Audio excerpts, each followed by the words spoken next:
श्रीदेवी ब्रह्मचारिणी स्तोत्रम्। ॐ देवी ब्रह्मचारिण्यै नमः। दधानाकरपद्माभ्याम् अक्षमालाकमण्डलो देवी प्रसीदतु मयि ब्रह्मचारिण्यनुत्तमा। या देवी सर्वभूतेषु मा ब्रह्मचारिणी रूपेण संस्थिता। नमस्तस्यै नमस्तस्यै नमस्तस्यै नमो नमः। वन्दे वाञ्छितलाभाय चन्द्रार्धकृतशेखराम् जपमालाकमण्डलुधरा ब्रह्मचारिणी शुभाम्। गौरवर्णा स्वाधिष्ठानस्थिता द्वितीय दुर्गाम् त्रिनेत्राम्। धवलपरिधाना ब्रह्मरूपा पुष्पालङ्कारभूषिताम्। परमवन्दना पल्लवाधराम् कान्तकपोलापीम्। पयोधराम् कमनीयाम् लावण्याम् स्मेरमुखीनिन्दनाभिनितम्बनीम्। तपश्चारिणी त्वम् हि तापत्रयनिवारिणीम्। ब्रह्मरूपधरा देवी ब्रह्मचारिणी प्रणमाम्यहम्। शङ्करप्रिया त्वम् हि भुक्तिमुक्तिदायिनी। शान्तिदा ज्ञानदा देवी ब्रह्मचारिणी प्रणमाम्यहम्। त्रिपुरा मे हृदयम् पातु ललाटे पातु शङ्करभामिनी। अर्पणा सदा पातु नेत्रो अर्धरी च कपोलो। पञ्चदशी कण्ठे पातु मध्यदेशे पातु महेश्वरी। षोडशी सदा पातु नाभो गृहो च पादयो। अङ्गप्रत्यङ्ग सतत पातु ब्रह्मचारिणी। ॐ देवी ब्रह्मचारिण्यै नमः। दधानाकरपद्माभ्याम् अक्षमालाकमण्डलो देवी प्रसीदतु मयि ब्रह्मचारिण्यनुत्तमा। या देवी सर्वभूतेषु मा ब्रह्मचारिणी रूपेण संस्थिता। नमस्तस्यै नमस्तस्यै नमस्तस्यै नमो नमः। वन्दे वाञ्छितलाभाय चन्द्रार्धकृतशेखराम् जपमालाकमण्डलुधरा ब्रह्मचारिणी शुभाम्। गौरवर्णा स्वाधिष्ठानस्थिता द्वितीय दुर्गाम् त्रिनेत्राम्। धवलपरिधाना ब्रह्मरूपा पुष्पालङ्कारभूषिताम्। परमवन्दना पल्लवाधराम् कान्तकपोलापीम्। पयोधराम् कमनीयाम् लावण्याम् स्मेरमुखीनिन्दनाभिनितम्बनीम्। तपश्चारिणी त्वम् हि तापत्रयनिवारिणीम्। ब्रह्मरूपधरा देवी ब्रह्मचारिणी प्रणमाम्यहम्। शङ्करप्रिया त्वम् हि भुक्तिमुक्तिदायिनी। शान्तिदा ज्ञानदा देवी ब्रह्मचारिणी प्रणमाम्यहम्। त्रिपुरा मे हृदयम् पातु ललाटे पातु शङ्करभामिनी। अर्पणा सदा पातु नेत्रो अर्धरी च कपोलो। पञ्चदशी कण्ठे पातु मध्यदेशे पातु महेश्वरी। षोडशी सदा पातु नाभो गृहो च पादयो। अङ्गप्रत्यङ्ग सतत पातु ब्रह्मचारिणी। ॐ देवी ब्रह्मचारिण्यै नमः। दधानाकरपद्माभ्याम् अक्षमालाकमण्डलो देवी प्रसीदतु मयि ब्रह्मचारिण्यनुत्तमा। या देवी सर्वभूतेषु मा ब्रह्मचारिणी रूपेण संस्थिता। नमस्तस्यै नमस्तस्यै नमस्तस्यै नमो नमः। वन्दे वाञ्छितलाभाय चन्द्रार्धकृतशेखराम् जपमाला कमण्डलुधरा ब्रह्मचारिणी शुभाम् गौरवर्णा स्वाधिष्ठानस्थिता द्वितीय दुर्गां त्रिनेत्राम् धवलपरिधाना ब्रह्मरूपा पुष्पालङ्कारभूषिताम् परमवन्दना पल्लवाधराम् कान्तकपोलापीन् पयोधराम् कमनीयाम् लावण्याम् स्मेरमुखीनिम् ननाभिनितम्बनीम् तपश्चारिणी त्वम् हि तापत्रयनिवारिणीम् ब्रह्मरूपधरा देवी ब्रह्मचारिणी प्रणमाम्यहम् शङ्करप्रिया त्वम् हि भुक्तिमुक्तिदायिनी शान्तिदा ज्ञानदा देवी ब्रह्मचारिणी प्रणमाम्यहम् त्रिपुरा मे हृदयम् पातु ललाटे पातु शङ्करभामिनी अर्पणा सदा पातु नेत्रो अर्धरी च कपोलो पञ्चदशी कण्ठे पातु मध्यदेशे पातु महेश्वरी षोडशी सदा पातु नाभो गृहो च पादयो अङ्गप्रत्यङ्ग सतत पातु ब्रह्मचारिणी ॐ देवी ब्रह्मचारिण्यै नमः दधानाकरपद्माभ्याम् अक्षमाला कमण्डलू देवी प्रसीदतु मयि ब्रह्मचारिण्यनुत्तमा या देवी सर्वभूतेषु मा ब्रह्मचारिणी रूपेण संस्थिता नमस्तस्यै नमस्तस्यै नमस्तस्यै नमो नमः वन्दे वाञ्छितलाभाय चन्द्रार्धकृतशेखराम् जपमाला कमण्डलुधरा ब्रह्मचारिणी शुभाम् गौरवर्णा स्वाधिष्ठानस्थिता द्वितीय दुर्गां त्रिनेत्राम् धवलपरिधाना ब्रह्मरूपा पुष्पालङ्कारभूषिताम् परमवन्दना पल्लवाधराम् कान्तकपोलापीन् पयोधराम् कमनीयाम् लावण्याम् स्मेरमुखीनिम् ननाभिनितम्बनीम् तपश्चारिणी त्वम् हि तापत्रयनिवारिणीम् ब्रह्मरूपधरा देवी ब्रह्मचारिणी प्रणमाम्यहम् शङ्करप्रिया त्वम् हि भुक्तिमुक्तिदायिनी शान्तिदा ज्ञानदा देवी ब्रह्मचारिणी प्रणमाम्यहम् त्रिपुरा मे हृदयम् पातु ललाटे पातु शङ्करभामिनी अर्पणा सदा पातु नेत्रो अर्धरी च कपोलो पञ्चदशी कण्ठे पातु मध्यदेशे पातु महेश्वरी षोडशी सदा पातु नाभो गृहो च पादयो अङ्गप्रत्यङ्ग सतत पातु ब्रह्मचारिणी ॐ देवी ब्रह्मचारिण्यै नमः दधानाकरपद्माभ्याम् अक्षमाला कमण्डलू देवी प्रसीदतु मयि ब्रह्मचारिण्यनुत्तमा या देवी सर्वभूतेषु मा ब्रह्मचारिणी रूपेण संस्थिता नमस्तस्यै नमस्तस्यै नमस्तस्यै नमो नमः वन्दे वाञ्छितलाभाय चन्द्रार्धकृतशेखराम् जपमाला कमण्डलुधरा ब्रह्मचारिणी शुभाम् गौरवर्णा स्वाधिष्ठानस्थिता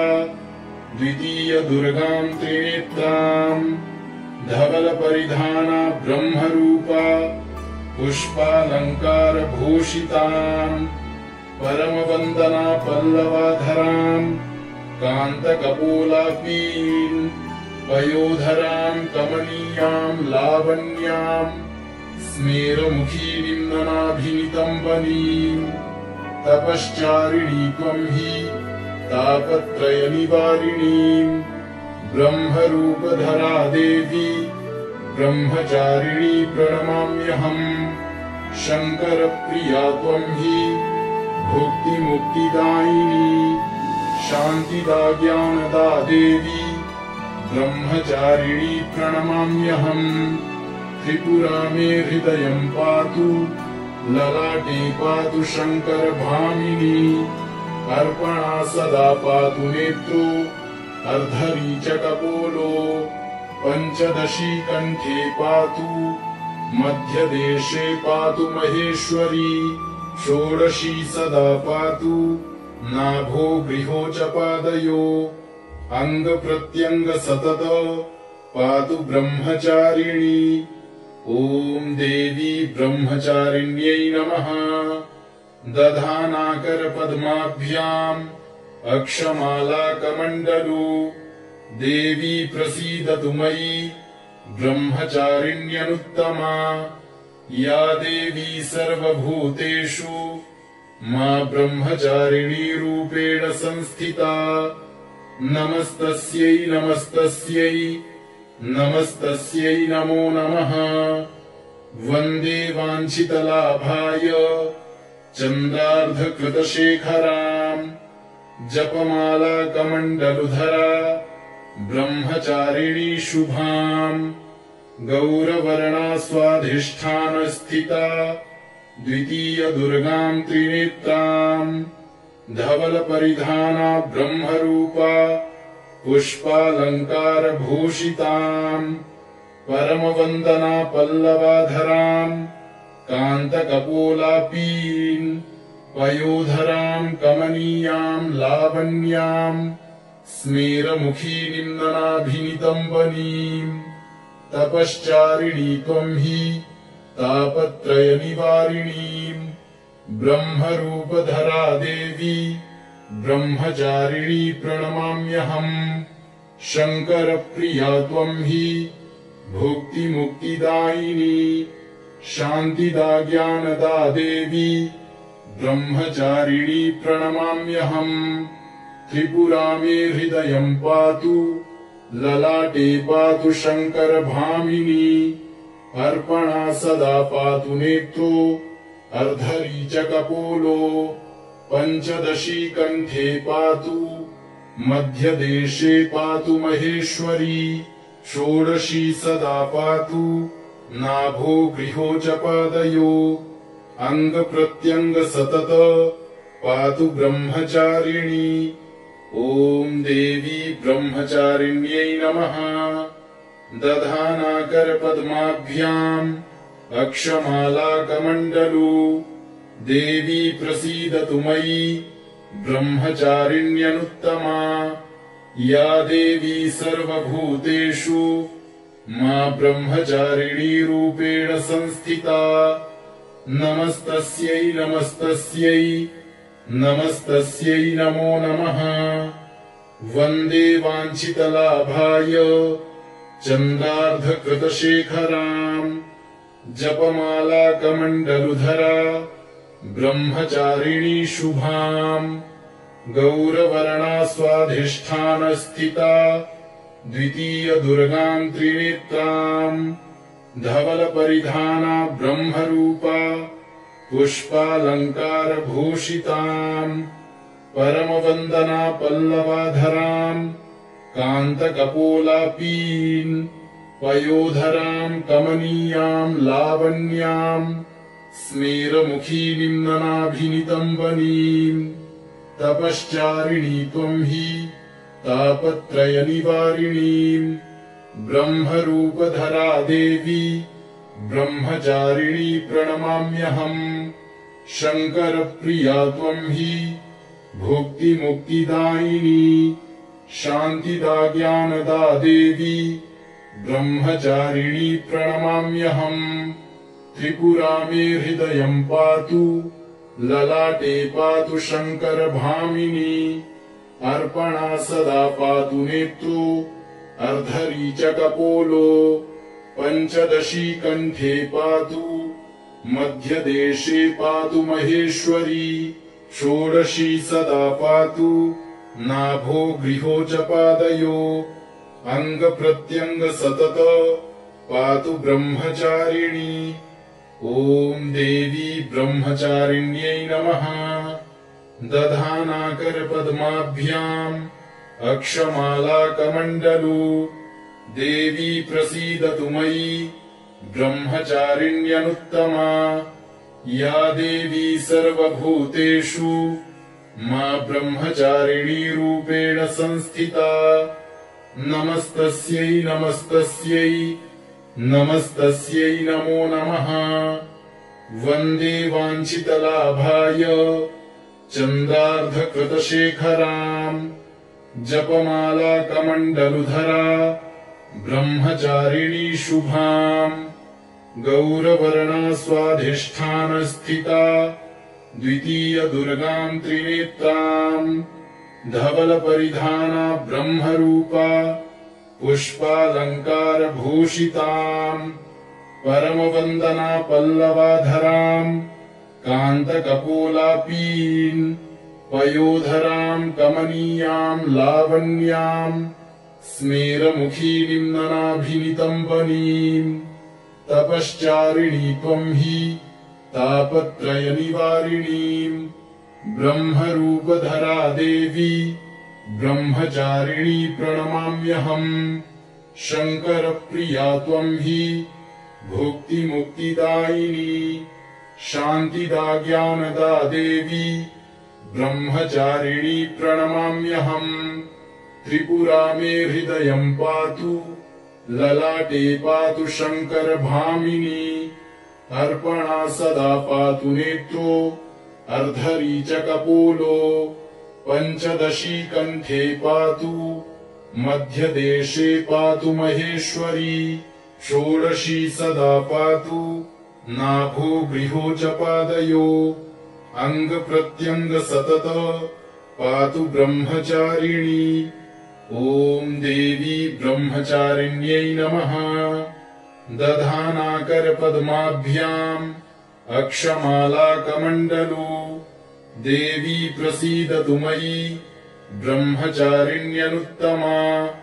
या देवी सर्वभूतेषु मा ब्रह्मचारिणी रूपेण संस्थिता। नमस्तस्यै नमस्तस्यै नमस्तस्यै नमो नमः।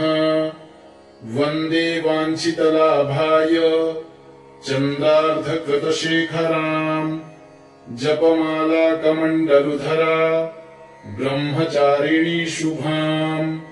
गौरवर्णा स्वाधिष्ठानस्थिता द्वितीय दुर्गाम् त्रिनेत्राम्। धवलपरिधाना ब्रह्मरूपा पुष्पालङ्कारभूषिताम्। परमवन्दना पल्लवाधराम् कान्तकपोलापीन्। पयोधराम् कमनीयाम् लावण्याम्। स्मेरमुखीनिम् ननाभिनितम्बनीम्। तपश्चारिणी त्वम् हि तापत्रयनिवारिणीम्। ब्रह्मरूपधरा देवी ब्रह्मचारिणी प्रणमाम्यहम्। शङ्करप्रिया त्वम् हि भुक्तिमुक्तिदायिनी। शान्तिदा ज्ञानदा देवी ब्रह्मचारिणी प्रणमाम्यहम्। त्रिपुरा मे हृदयम् पातु ललाटे पातु शङ्करभामिनी। अर्पणा सदा पातु नेत्रो अर्धरी च कपोलो। पञ्चदशी कण्ठे पातु मध्यदेशे पातु महेश्वरी। षोडशी सदा पातु नाभो गृहो च पादयो। अंग प्रत्यंग सतत पातु ब्रह्मचारिणी। ओम देवी ब्रह्मचारिण्यै नमः। दधानाकर पद्माभ्याम् अक्षमालाकमण्डलू। देवी प्रसीदतु मयि ब्रह्मचारिण्यनुत्तमा। या देवी सर्वभूतेषु मा ब्रह्मचारिणी रूपेण संस्थिता। नमस्तस्यै नमस्तस्यै नमस्तस्यै नमो नमः। वन्दे वाञ्छितलाभाय चन्द्रार्धकृतशेखराम्। जपमाला कमण्डलुधरा ब्रह्मचारिणी शुभाम् गौरवर्णा स्वाधिष्ठानस्थिता द्वितीय दुर्गाम् त्रिनेत्राम् धवलपरिधाना ब्रह्मरूपा पुष्पालङ्कारभूषिताम् परमवन्दना पल्लवाधराम् कान्तकपोलापीन् पयोधराम् कमनीयाम् लावण्याम् स्मेरमुखीनिम् ननाभिनितम्बनीम् तपश्चारिणी त्वम् हि तापत्रयनिवारिणीम् ब्रह्मरूपधरा देवी ब्रह्मचारिणी प्रणमाम्यहम् शङ्करप्रिया त्वम् हि भुक्तिमुक्तिदायिनी शान्तिदा ज्ञानदा देवी ब्रह्मचारिणी प्रणमाम्यहम् त्रिपुरा मे हृदयम् पातु ललाटे पातु शङ्करभामिनी अर्पणा सदा पातु नेत्रो अर्धरीचकपोलो पञ्चदशी कण्ठे पातु मध्यदेशे पातु महेश्वरी षोडशी सदा पातु नाभो गृहो च पादयो अङ्गप्रत्यङ्ग सतत पातु ब्रह्मचारिणी ॐ देवी ब्रह्मचारिण्यै नमः दधानाकरपद्माभ्याम् अक्षमाला कमण्डलो देवी प्रसीदतु मयि ब्रह्मचारिण्यनुत्तमा या देवी सर्वभूतेषु मा ब्रह्मचारिणी रूपेण संस्थिता नमस्तस्यै नमस्तस्यै नमस्तस्यै नमो नमः वन्दे वाञ्छितलाभाय चन्द्रार्धकृतशेखराम् जपमाला कमण्डलुधरा ब्रह्मचारिणी शुभाम् गौरवर्णा स्वाधिष्ठानस्थिता द्वितीय दुर्गाम् त्रिनेत्राम् धवलपरिधाना ब्रह्मरूपा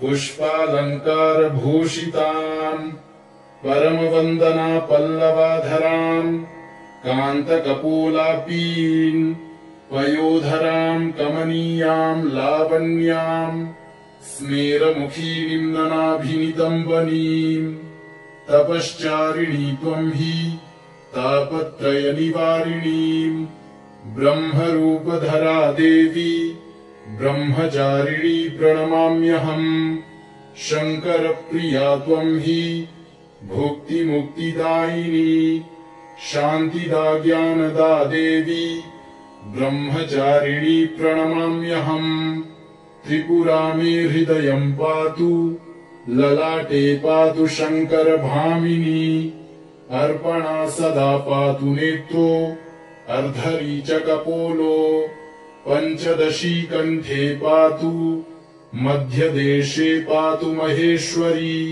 षोडशी सदा पातु नाभो गृहो च पादयो अङ्गप्रत्यङ्ग सतत पातु ब्रह्मचारिणी इति श्रीदेवी ब्रह्मचारिणी स्तोत्रम् एवम् कवचम् सम्पूर्णम्।